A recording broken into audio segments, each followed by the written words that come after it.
Hi everyone! This is Carla from Shopping Apps Tips PH at welcome sa aking YouTube channel.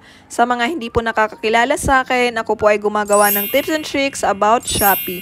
Kung interesado ka sa ganitong klaseng content, kindly consider to subscribe my YouTube channel para updated ka sa aking future uploads.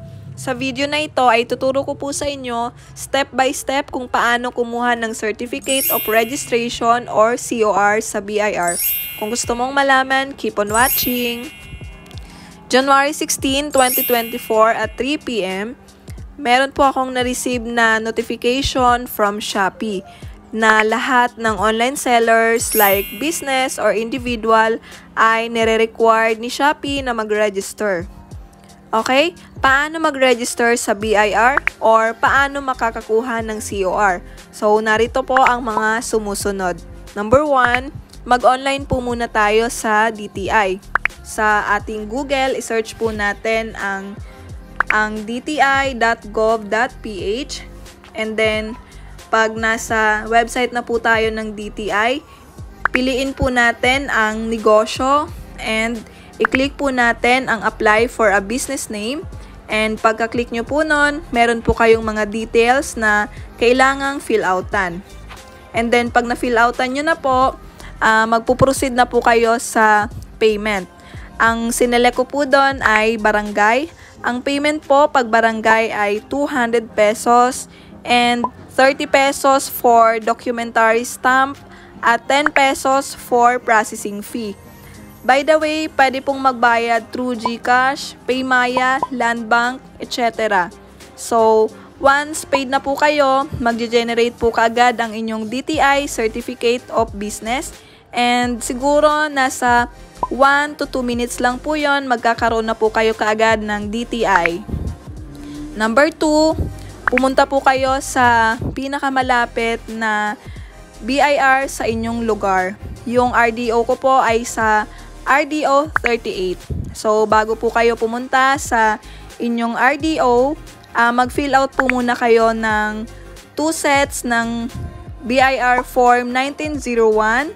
And huwag nyo pong kakalimutang dalhin ang original copy ng inyong DTI and mag-photocopy po kayo ng isa ng inyong valid government ID. So, ang dinala ko pong valid ID ay yung aking TIN ID. Okay? Number 3, kapag nasa BIR na po kayo, pumunta po kayo sa counter kung saan meron pong nagbibigay ng number. So, yung number na yon ay yun po ang inyong number kung saan tatawagin yon para pumunta po kayo sa inyong counter. Number 4, antayin nyo lang pong matawag ang inyong number at pumunta po kayo sa inyong counter para magpa-assist. And number 5, kapag natawag na po yung inyong number, pumunta po kayo sa counter at magbigay po kayo ng galang sa mag-a-assist sa inyo para good vibes and maganda po ang inyong transactions. Number 6, sabihin mo ang iyong transaction and then ibigay mo ang mga requirements like yung dala mong BIR na Form 1901, 2 sets, photocopy ng iyong government ID, at ang original copy ng iyong DTI. Number 7, tatanungin ka niya kung ano yung purpose ng COR mo. So, sabihin mo po na ang purpose ng inyong COR ay for business or for online business. Kasi, kaya po niya tinatanong yon kasi ilalagay po yon sa COR. Number 8, pag nabigay na ang requirements or pag nabigay mo na ang requirements, i-check niya po yon. And then, hihingian ka po niya ng 80 pesos. Yung 80 pesos na yon ay payment po yon for BIR printed invoice.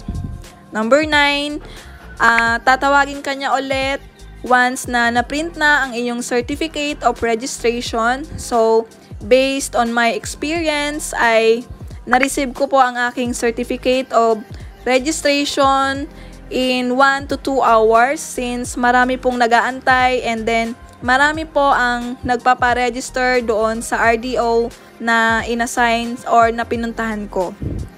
So, lastly, Kapag meron na po kayong certificate of registration, i-scan nyo na po yon, and then i-update nyo na po ang inyong business information sa Shopee, and then i-upload nyo na po ang inyong COR. Okay? So, yun lamang po ang 10 step-by-step sa pag-apply ng certificate of registration. Comment down below kung gusto mong malaman kung paano mag-online registration sa DTI at kung paano mag-fill out ng BIR Form 1901. Kung meron kang natutunan sa video na ito, paki-like, comment, share, and subscribe. Thank you for watching! Bye!